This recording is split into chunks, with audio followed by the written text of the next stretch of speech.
ইউক্রেনের ড্রোনে পড়ল রাশিয়ার 40টিরও বেশি বোমার বিমান। এবার কি বিশ্ব পারমাণবিক যুদ্ধের দিকে ধাবিত হলো? বিশ্বের সামনে নতুন এক উত্তেজনার সুর বাজছে।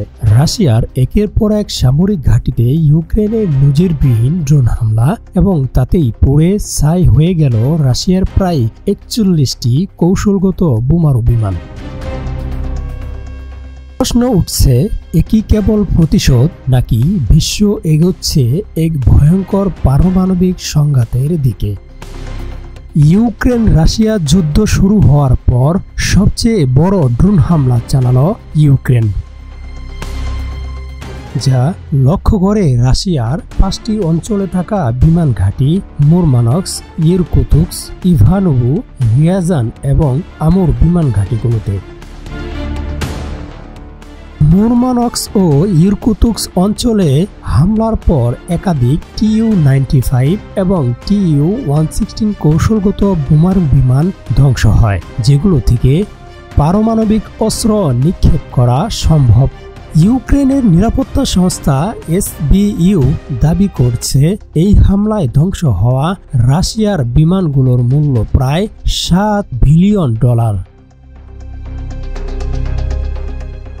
এই অপারেশনটির নাম ছিল স্পাইডার ওয়েব, যা গোপনে পরিকল্পিত এবং পরিচালিত হয় 1 বছরেরও বেশি সময় ধরে। অভিযোগ উঠেছে, ড্রোনগুলো রাশিয়ার ভিতর থেকেই লঞ্চ করা হয়েছিল, অর্থাৎ রাশিয়ায় ইউক্রেনপন্থী গুপ্তচর নেটওয়ার্ক সক্রিয়। এই কৌশলগত বিমানগুলোই গত 3 বছর ধরে ইউক্রেনের শহর ও অবকাঠামোতে মিসাইল ছুড়েছে। তাই এই হামলাকে অনেক বিশ্লেষক বলেছেন পাল্টা হিসাবে ইতিহাসের এক টার্নিং পয়েন্ট। তবে এর ভয়াবহ দিক হলো, এই বিমানগুলো শুধু সাধারণ বিমান বহনে সক্ষম নয়, তবে পারমাণবিক অস্ত্র বহন করতেও সক্ষম। রাশিয়া একে সরাসরি সন্ত্রাসী হামলা বলেছে এবং বলেছে যে এই হামলার প্রতিশোধ হবে ভয়াবহ। অন্যদিকে ইউক্রেনের প্রেসিডেন্ট জেলেনস্কি বলেছেন, এই হামলা শান্তি আলোচনা শুরুর আগে একটি বার্তা। ইস্তাম্বুলে আসন্ন রাশিয়া ইউক্রেন শান্তি আলোচনা শুরু হতে যাচ্ছে, কিন্তু এর আগেই যুদ্ধ পরিস্থিতি নতুন মোড় নিয়েছে।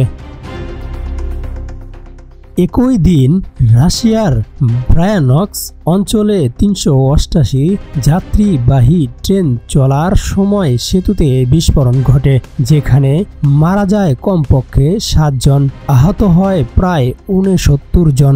এই ঘটনাকেও রাশিয়া সন্ত্রাসী কর্মকাণ্ড বলে আখ্যা দিয়েছে।